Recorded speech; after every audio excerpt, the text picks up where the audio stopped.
बिहार सरकार के शिक्षा मंत्री प्रोफेसर चंद्रशेखर रानीगंज में महागठबंधन के कार्यकर्ताओं के साथ किया जनसभा। बुधवार को शिक्षा मंत्री प्रोफेसर चंद्रशेखर ने रानीगंज मुख्यालय स्थित बीएलडी उच्च विद्यालय के समीप स्टेडियम परिसर में सम्मान समारोह में महागठबंधन के कार्यकर्ताओं के साथ जनसभा को संबोधित किया। इस सभा की अध्यक्षता राजद प्रखंड अध्यक्ष चंदन कुमार सिंह ने किया। मंच संचालक प्रोफेसर रणवीर सिंह उर्फ लाल बाबू ने किया।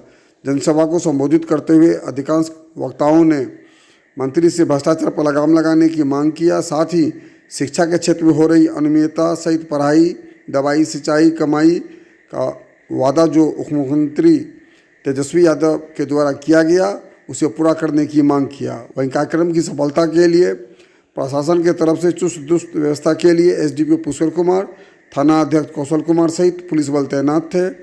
इन लोगों ने महागठबंधन के कार्यकर्ताओं को संबोधित किया, जिसमें स्थानीय विधायक अचमित्री सिद्दीकी, पूर्व सांसद सरफराज आलम, पूर्व विधायक अनिल यादव, राजद जिला अध्यक्ष सुरेश पासवान, जिला प्रधान महासचिव अरुण यादव, लवली नवाज, पूर्व मुखिया सुभाष चंद्र सिंह, उप प्रमुख कलानंद सिंह, अविनाश मंगलम, सौरभ राणा, सुनील कुमार सिंह उर्फ बबलू, इंद्रानंद सिंह, डॉक्टर अशोक कुमार आलोक आदि ने मंच से लोगों को संबोधित किया। वहीं मौके पर जदयू प्रखंड अध्यक्ष राजकुमार मंडल उर्फ राजू मंडल, शंभू यादव, पवन यादव, मोहम्मद बसरुद्दीन, प्रमुख प्रतिनिधि मोहम्मद मोइज, बालकृष्ण यादव, सतीश यादव, संतोष यादव, मोहम्मद मुमताज, सुखानू सहित हजारों महागठबंधन के कार्यकर्ता मौके पर मौजूद थे। मैं रानीगंज पंचायत समिति के प्रखंड उप प्रमुख की ओर से और मोइजुर रहमान प्रमुख प्रतिनिधि की ओर से आप सबों का इस प्रसार में हार्दिक स्वागत एवं अभिनंदन करता हूं। चंद्रशेखर जी खुद जो है पहले से शिक्षक रहे हैं और मृदुभाषी और इतना शांत स्वभाव के आदमी से आप लोगों का आज तक परिचय नहीं हुआ होगा और इस परिचय के वो मोहताज भी नहीं है।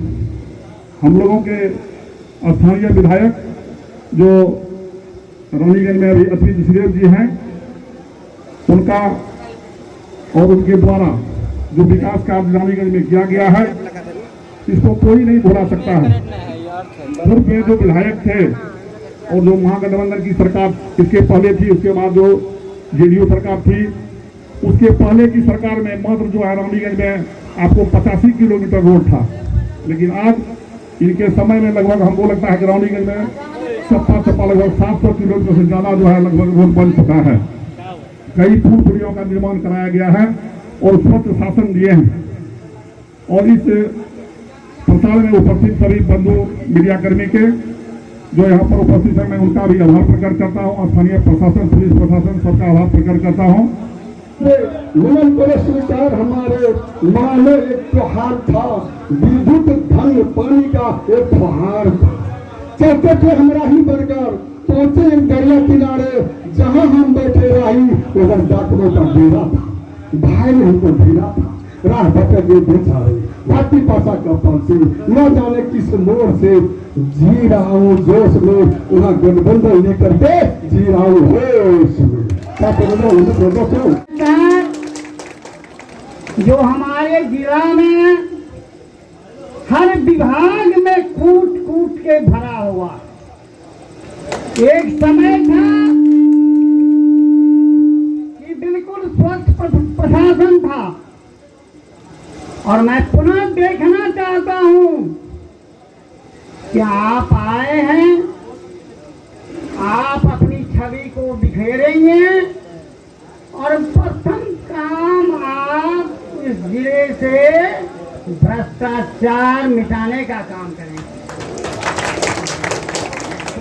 प्रभारी मंत्री के रूप में मैं इतना कह सकता हूं और आपके मन से अपने अधिकारियों पदाधिकारियों से कहना चाहता हूं कि अन्याय जुल्म का साथ देंगे तो फिर आपका इलाज भी करने हमको आता है। अन्याय का साथ देना नहीं है। महागठबंधन की सरकार सामाजिक न्याय की सरकार है। हमारा एक जमाना था जो हमारे अचमित भाई बोल रहे थे, कई साथी बोले सरफराज भाई भी बोले, सुरेश पासवान भी बोले। एक जमाना था जब लोगों को सामाजिक न्याय की जरूरत थी तो हमारे लालू प्रसाद जी एक सूरमा बन के आपके बीच आए। आज आर्थिक न्याय की जरूरत है। A to Z को न्याय और इंसाफ मिलनी चाहिए। इसके लिए हमारे माननीय मुख्यमंत्री जी, बिहार विकास के विश्वकर्मा नीतीश बाबू और युवा आदर्श उप मुख्यमंत्री तेजस्वी जी का यह ब्रह्म संकल्प है कि हम सभी के साथ एक जैसा न्याय करेंगे। आपकी पट्टियां देखी सीटेट अभ्यर्थियों की, आपकी जिज्ञासा होगी। मैं आप लोगों से शुरू से, जब से मंत्रिपरिषद का पद संभाला हूं तब से, और आप हमसे ज्यादा आप सभी को पता है कि राष्ट्रीय जनता दल के एजेंडा में फिर जो बातें थी 10 लाख लोगों को नौकरी दूंगा, तो उस पर हमारा महागठबंधन अधिक है। और आप स्वाधीनता दिवस के अवसर पर, विश्वास करिए, स्वाधीनता दिवस के अवसर पर इस बिहार के विश्वकर्मा नीतीश बाबू का जो संकल्प हुआ उद्बोधन में, कि सभी लोग सुने होंगे, दोहराने की जरूरत नहीं है। तो जो महागठबंधन का संकल्प आपके सामने है, यकीन मानिए आप अभ्यर्थी से शिक्षक बनने वाले हैं। थोड़ा सा प्रतीक्षा करिए, वादा याद करिए। 2 करोड़ युवाओं को, बेरोजगारों को प्रतिवर्ष नौकरी दूंगा। दिया? हाथ उठाइए, दिया? नहीं ना? धनंजय जी उत्साह में है। मैंने कहा कि 2 करोड़ युवाओं को प्रतिवर्ष नौकरी दूंगा। अभी तक में 16 करोड़ हो जाता कि पट्टियां लेकर के आना नहीं पड़ता। तो 16 करोड़ को नौकरी दिया कि नहीं? जरा हाथ उठा के बताइए। नहीं दिया? प्रेस वाला देखो भाई, उधर में जा रहा है, तुम भी मोदी से मिल के आए हो क्या? नहीं दिया? अब उल्टे पता है, तमाम सरकारी उपक्रमों को, सरकारी संस्थानों को, रेल, सेल, BSNL, संसार, सबको बेच करके अपने पूंजीपति मित्रों का जेबी तो फट गया, पेट में जाने वाला, पेट में जा रहा। तो जिनने कहा 16 करोड़ को नौकरी होनी चाहिए अभी तक, उसने करोड़ों की नौकरी छीन ली, निजीकरण करके। जरा गुस्सा उधर भी करना। हमारी सरकार तो देने जा रही है, हमारी सरकार देने जा रही है, चिंता मत करना।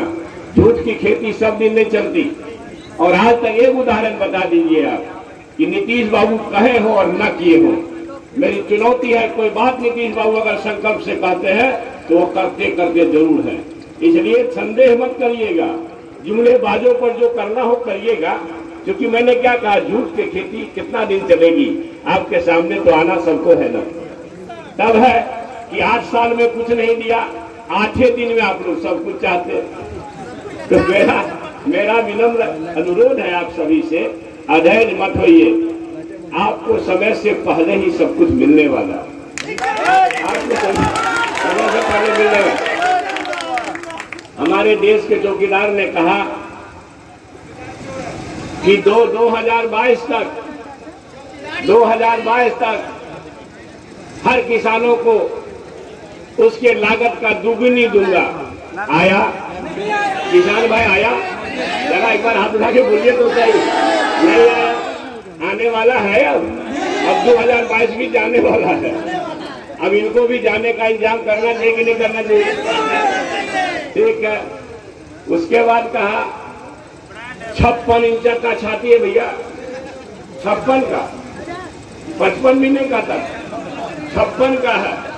1 सिल के बदले 10 सिल लाऊंगा। 10 सिल आ रहा है कि जा रहा है? जा रहा है। और कहा था सीमा सरहद की चौकसी करूंगा। चीन ने डोकलाम में 2 गांव बना लिया, सच है कि झूठ है? गूगल वाला सब लोग जानते हैं। चीन ने डोकलाम में 2 गांव बना दिया। 56 इंची नजर नहीं आता है? नहीं। फिर कहा कि भैया दुबे गांव ने बनाया, राष्ट्रीय राजमार्ग बना रहा है, आ रहा होगा गूगल पर। पुल बना दिया, यहां तक कि नेपाल भी, अब नेपाल हमारा भाई है, बताइए, भारत छोड़िए, बिहार के ही आवाम अगर छूट देंगे तो नेपाल रहेगा नहीं। लेकिन नेपाल भी, जहां हमारे हजारों लाखों रिश्ते हैं भाई बहन के, बेटी दामाद का रिश्ता है, आपके यहाँ का भी होगा, नेपाल भी इस चौकीदार के इलाके का 7100 एकड़ भूमि पर कब्जा जमा लिया। ये बात जानते हैं कि नहीं? मैं गूगल पर आया था, दैनिक भास्कर में छपा था। तो ये 56 इंची का है कि 6 इंची का है, जरा बताइए। 6 इंची से भी नीचे है। तो जरा जुमलेबाजों से सतर्क होशियार रहना चाहिए मित्रों। और आपको, आपके माध्यम से मैं अपने गुरुजनों से कहना चाहता हूं, देखिए हमारे आलोक भाई बता रहे थे, हमसे क्लास सीनियर थे डीएवी कॉलेज में, और आप सबको पता है मधेपुरा बहुत दूर नहीं है। चंद्रशेखर भले कमजोर है मगर कलेजा 56 से भी ज्यादा है।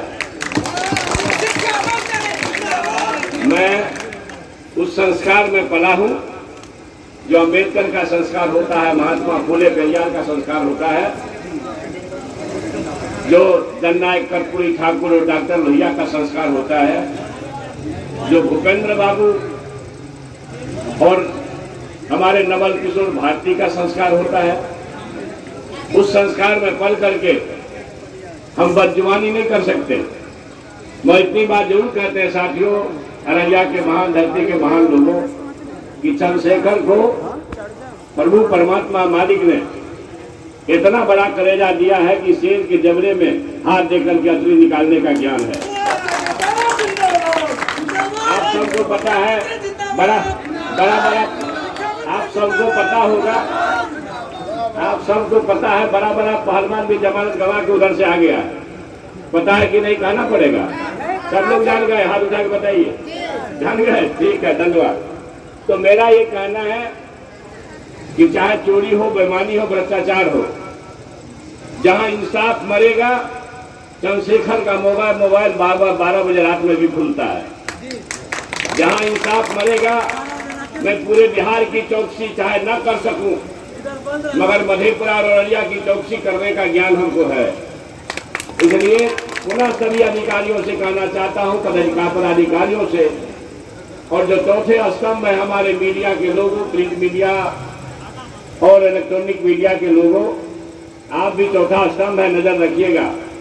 जहां इंसाफ मरेगा वहां अधिकारियों पर कार्रवाई होगी, इसको कोई टालेगा नहीं। मेरे हाथ में किताब है, आप देखते होंगे, बड़े पुलिस अधिकारी हैं ये।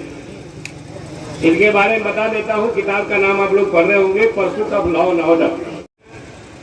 ये हमारे सामाजिक न्याय के योद्धा आदरणीय लालू प्रसाद यादव जी के जो साजिश करके चारा घोटाला में फंसा गया है, उस केस का पुलिस की तरफ से 3 जांच कर रही थी एजेंसी, सीबीआई, कोर्ट और पुलिस, समान पुलिस। उस केस के ये मुख्य जांच अधिकारी थे। कौन थे? मुख्य जांच अधिकारी थे।